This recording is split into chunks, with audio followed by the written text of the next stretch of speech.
After the tragedy of Karbala, Lady Zainab, sister of Imam Hussein, was brought to Kufa along with other captives. Faced with the tyrant Ibn Ziyad, her bravery and eloquence shone through.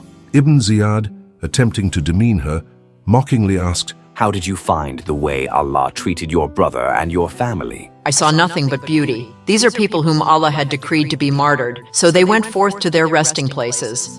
Allah will gather you and us together. You will see who will fare better on that day, O son of Marjana. Ibn Ziyad, infuriated by her defiance, tried to intimidate her. "How dare you speak to me in such a manner?" You can never understand the strength that Allah bestows upon the believers.